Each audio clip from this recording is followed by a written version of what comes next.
அல்லாஹு அக்பர். ஜசீரத்துக்கு, அதாவது அமெரிக்கால புதிய இவர் வந்துட்டாரு, டொனால்ட் ட்ரம்புக்கு போற ஜோ பைடன் வந்த அந்த செய்தி உங்களுக்கு வராதா? இந்த உலகத்தில் அபிசீனியாவுக்கு புதிய மன்னர் வந்த செய்தி வராதா? அவர் இறந்து போன செய்தி வராதா? இது எப்படி பெருமானாருக்கு தெரியும்? இது அவருக்கு தெரிஞ்சு அது உண்மை என்று சொன்னால், கபர்ல போய் ஒரு சகோதரரை வச்சுட்டு வர்றோமே, அவர் தன்னந்தனியா நிக்கிற நேரம் மலக்குமார்கள் வந்து மன்றப்புக்கு ஒமாதீனுக்கு என்று கேட்கிற நேரம் அவர் என்ன பதில் கொடுப்பார் பெரியவர்களே? அந்த நேரத்தில் நாம் அவருக்கு அது நம்பினால் நிஜமா அது நடக்க போகுது. இதுல இருந்து தப்பு இயலாது. சிலர்கள் பெரியவர்கள் தாபீன்கள் அழுவார்கள் சில ஆயத்துக்களை ஓதிட்டு, ஃபரீக்கும் ஃபிஸ் ஸஈர் வ ஃபரீக்கும் ஃபில் ஜன்னah. அதாவது ஒரு புல்ல ஜன்னாவுல ஒரு புல்ல நரகத்தில் இருந்தா எப்படி இருக்கும் பெரியவர்களே? கு அன்ஃபுஸக்கும் வ அஹ்லீக்கும் நாரா. உங்களையும் உங்க குடும்பத்தையும் நரக நெருப்பிலிருந்து பாதுகாத்துக் கொள்ளுங்கள். இது வல்லாஹி நடக்க போகுது. காணாத நஜாஷியுடைய மரணத்தை துல்லியமா சொல்ற ரசூலுல்லாஹ் காணாத நிறைய விஷயங்களை பேசினார்கள், கட்டம் கட்டமாக சொன்னார்கள். இவை அத்தனையும் நம்ம கண்ணு முன்னாடி ஒரு நாள் திடீரென்று வந்து நிக்கிற நேரம் தெரியாதே என்று சொல்லக்கூடாது பெரியவர்களே. அதனால் இந்த சபை எனக்கும் உங்களுக்கு ஞாபகத்தை தரட்டும் என்பதற்காக இப்பொழுது ஒரு சில விடயங்களை உங்களுக்கு மத்தியிலே பதிவு செய்கிறேன். அல்லாஹ்வுடைய தூதர் சொன்னார்கள், லா தகுமு ஸஆ, மறுமை நாள் வராது என்றார்கள். எப்ப? நிறைய செய்திகள் இருக்கு, அதுல இன்னொரு 25 நிமிஷம் தான் இருக்குது. அதனால் சுருக்கமா நான் ஒரு சில விஷயங்களை அடிக்கிட்டு போறேன், கவனமா கேளுங்க. தற்காலிகத்தில் நடக்கிறது, இப்ப நடக்கிற செய்திகளை நான் சொல்றேன். இந்த செய்திகள் ஒவ்வொன்றும் நமக்குள்ள ஒரு அச்சத்தை தரணும், நமக்குள்ள பயத்தை தரணும். சஜதாவுல நம்ம உளுந்துறணும்.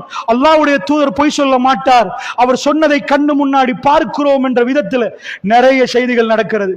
அல்லாஹ்வுடைய தூதர் ஸல்லல்லாஹு அலைஹி வஸல்லம் சொன்ன சில செய்திகள் இருந்து ஆரம்பிக்கிறேன். அல்லாஹ்வுடைய நல்லடியார்களே, ஒரு நாள் பெருமானார் பள்ளிவாசல், இந்த செய்தி முத்தவாத்திரான செய்தி. ஸஹீ லைஃப் என்று படிக்கிறீங்களே, அதுல முத்தவாத்திரண்டா அதுல டவுட்டே பண்ண இயலாது. ஸஹீலையும் ஸஹீ பல துருக்களை ஸ்ட்ராங்கான ஹதீஸுக்கு முத்தவாத்திர் என்று சொல்லுவோம். அவ்வளவு ஸ்ட்ராங்கான ஹதீஸ், பப்ளிக்கா நடந்த ஹதீஸ். ஹதீஸ் ஜிப்ரீலின் இந்த ஹதீஸை நம்ம படிப்போம். இந்த ஹதீஸ் கிதாபை பிரட்டினால் புகாரில முஸ்லிம்ல நீங்க முன்னாடி பார்க்கலாம். இதை படிக்காத ஆலிம் இல்லை என்று சொல்லணும். பள்ளிவாசல்ல ஒரு மனிதர் வருகிறார், அல்லாஹ்வுடைய தூதர் முன்னாடி உட்கார்றாங்க, சஹாபாக்கள் நிக்கிற நேரம் பின்னாடி பாபால ஒரு மனிதர் வருகிறார். இந்த செய்தி புகாரி முஸ்லிம் உட்பட நிறைய கிதாபுல பார்க்கலாம். அவர் வெள்ளையும் சொல்லையுமா வர்றாரு. நல்லா புரிஞ்சுக்கோங்க, அரபு நாட்டுல பிரயாணம் செஞ்சா அரபுகள் இப்படியே எடுத்து தலையை மறைச்சி முகத்தை மறைச்சி கண்ணையும் மறைப்பாங்க. அரபுகள் இதை ஏன் செய்கிறாங்கண்டா, அவங்க பிரயாணம் பண்ணிட்டாங்கண்டா, மக்கா டு மதீனா எதையும் போடாம போயிட்டாங்கண்டா, அவங்க முடியெல்லாம் ஊத்தையில் அப்படியே சுருண்டு சுருண்டு, பைத்தியக்காரன் நீங்க தாடி பார்த்திருப்பீங்க, கழுவாம விட்டா சுருண்டு சுருண்டு அப்படியே அந்த தூசியோட ஆகிரும்.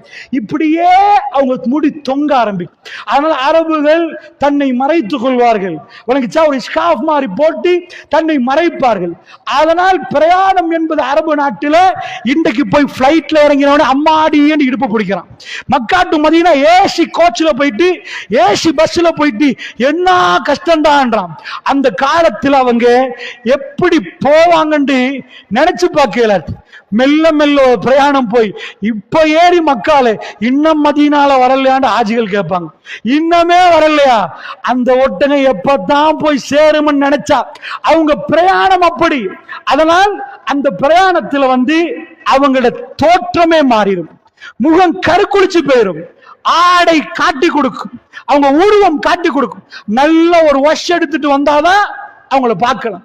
இன்றைக்கு பள்ளிவாசலுக்கு பின்னாடி ஒரு மனிதர் வருகிறார். அவர் ஊருக்கு புதுசு. உங்க ஊருக்கு நான் வந்தா உங்க ஊர்ல எல்லாரும் கண்டுபிடிச்சிருவாங்க, இவர் ஊருக்கு புதுசு, எங்க ஊர் ஆளி இல்ல. நீங்க கல்யாணம் முடிச்சுக்கிறீங்களா தல்காஸ் பிள்ளைன்னு கேட்பாங்க. இல்ல நான் பயானுக்கு தான் வந்திருக்கிறேன், கல்யாணம் முடிக்கல. ஏன்னா புதுசா பள்ளிக்கு நான் வந்துட்டேன்டா. நீங்க என்கிட்ட கேட்பீங்க, நீங்க யாரு, எந்த வீட்டுக்கு வந்தீங்க, உங்களை எங்க ஊர்ல கண்டது இல்லையே. இன்றைக்கு பள்ளிவாசல்ல பின்னாடி வர்றவரு வித்தியாசமான ஒரு மனிதர். அவர் வெள்ளையும் சொல்லையுமா வர்றார். உமர் ரலியல்லாஹு அன்ஹு ஹதீஸ் அறிவிக்கிறாங்க, பல சஹாபாக்கள் அறிவிக்கிறாங்க. வெள்ளையும் சொல்லையுமா வர்றார், கருப்பு அடர்த்தியான முடி, அழகா சீவிருக்கிறார். பிரயாண களைப்பே அவர்கிட்ட இல்லை. ஊர்ல அவருக்கு முன்ன பின்ன கண்டதே இல்லை. அவர் வர்ற வரை எல்லாத்தையும் தாண்டிட்டு வர்றார். தாண்டி வந்து ரசூல்லா பக்கத்துல உட்கார்றார். ஹதீஸ்ல வருகிறது, பெருமானார் முட்டோடு அவர் முட்டை சேர்க்கிறார். அவருடைய கைகளை பெருமானாருடைய தொடையில வைக்கிறார். வச்சிட்டு ரசூல்லாட்ட சொல்றாரு, அக்பிர்னி அனில் இஸ்லாம், இஸ்லாத்தை பத்தி என்று சொல்லுங்க அப்படி என்றார். மல் இஸ்லாம், இஸ்லாம் என்ன? பெருமானார் ஸல்லல்லாஹு அலைஹி சொல்றாங்க, புனி அல் இஸ்லாம் அலா ஹம்ஸின், இஸ்லாம் 5 தூண்கள் மீது கட்டப்பட்டிருக்கு என்று ரசூலா சொல்லிட்டு போறாங்க. கேட்டுட்டு சொல்றாரு, சதத்த, கரெக்டா சொல்லிட்டீங்க. சஹாபாக்கள் முன்ன பின்ன பாக்குறாங்க. ஊர்ல புதுசு, இன்றைக்கு தான் வந்தாரு, பிரயாண கலைப்பு இல்ல, ஆள் எங்க வந்தாரோ தெரியாது, வந்து உட்கார்ந்து ரசூல்லாட்ட கேள்வி கேட்டுட்டு இவரே ரசூல்லாவுக்கு சரி போடுறாரு. இங்க ஒரு டீச்சர் இருக்கிறாங்க, மாணவர் இருக்கிறாரு. மாணவர் டீச்சர்ட்ட கேள்வி கேட்டுட்டு, மாணவர் கேட்டுட்டு டீச்சர்ட்ட, சரியா சொன்னீங்க சார்ண்டா. டீச்சர் ஒரு முறைச்சு தான் பார்ப்போம். என்னட்ட கேள்வி கேட்டா தெரியாம கேட்கு. டீச்சர் மாணவர்கிட்ட எதை கேட்கிறாரு, உங்களுக்கு தெரியுமான்னு பரிச்சித்து பார்க்க. மாணவர் டீச்சர்ட்ட எதை கேள்வி கேட்கணும் தெரியுமா? டீச்சர் எனக்கு தெரியாது சார், அதான் கேட்கிறேன்னு கேட்கணும். வந்தவர் எதுக்கு கேள்வி கேட்கிறாருன்னா, எனக்கு இஸ்லாத்தை பத்தி சொல்லுங்கன்ட்டு முடிவுல ரசூலா சொன்ன பிறகு சதக்த, கரெக்டா சொல்லிட்டீங்களே, உண்மையா சொல்லிட்டீங்களே. சஹாபாக்கள் பாக்குறாங்க, என்னையா இது, எல்லாத்தையும் தாண்டிட்டு முன்னாடி வர்றாரு, முட்டோல முட்டை சேர்த்து வைக்கிறாரு, இவர் பாட்டுக்கு கேள்வியை கேட்டுட்டு சதக்தன்றாரு. அடுத்த கொஸ்டின், மல் ஈமான், ஈமான்டா என்ன? அவர் சொல்ல ஆமன்து பில்லாஹி வ மலாயிகத்தி, அதையும் கேட்டுட்டு சதக்தன்றாரு. அதுக்கு அடுத்த கேள்வி மல் இஹ்சான், இதுவும் முடியுது. அடுத்த ஒரு கேள்வி கேட்கிறார், சப குலுங்கி நிக்குது. ஏண்டா பெருமானார் கொடுத்த பதில், சஹாபாக்கள் குலுங்கி நிக்கிறாங்க. ஹதீஸை நீங்க பார்க்கலாம். அவர் கேட்கிறார், மத்தஷா, எப்ப மறுமை வரும்? பெருமானார் சொல்லல, 2028 பிப்ரவரி மாசம் 10ஆம் தேதி வரும். இன்றைக்குள்ள டேட் எல்லாம் எண்ணி சொல்றான். பெருமானரை தாண்டி உள்ள சில பேர் இருக்கிறாங்க, முஃப்திமார்கள், டேட் எல்லாம் கணக்கு போட்டு இந்த டேட்ல மறுமை வருமா? அல்லாஹ்வுடைய தூதர் என்றைக்கும் டேட் சொல்லல, பெருமானார் இத்தனை வருஷம் சொல்லல. பெருமானார் அவரை பார்த்துட்டு ஒரு ஆன்சர் பண்ணாங்க. ரசூலுல்லாஹ் பேரை சொல்லல. பெருமானாருக்கு பேர் தெரியுமான்னு கேட்டா தெரியும். வந்தவர் யாருண்டா தெரியும். வந்தவருக்கு ரசூலுல்லாஹ் தெரியுமா? தெரியும். சஹாபாக்களுக்கு பெரிய கன்ஃபியூஸ், ரசூலுல்லாஹ்வுக்கு இவர் தெரியுமா தெரியாதா? ஏனென்றா வந்தவருடைய பேரை ரசூலுல்லாஹ் சொல்லவே இல்லை, பேரை மாத்துறாங்க. ரசூலுல்லாஹ் ஷாயில் மஸ்ஊல் என்றாங்க. கேள்வி கேட்பவர் கேட்கப்படுபவர் என்றாங்க. கேள்வி கேட்கிறவர் கேட்கப்படுபவர் என்றாங்க. இப்ப கேள்வி கேட்கிறாரு. என்ன ரசூலுல்லாஹ் சொன்னாங்க தெரியுமா? வந்தவர் பேரு அஸ்லம். ஏ அஸ்லம், உங்களுக்கு தெரியுதான்னு சொல்லல ரசூலுல்லாஹ், பேரை சொல்லாம சொல்றாங்க. யார் என்னிடம் கேள்வி கேட்கிறீர்களோ, கேட்கிற நீங்க கேட்கப்படுகிற என்னை விட அலம், ஒரு அளவு தெரிந்தவர் தானே.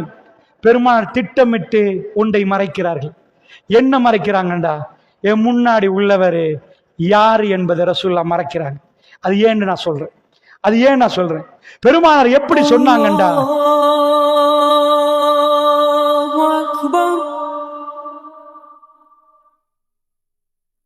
أشهد أن لا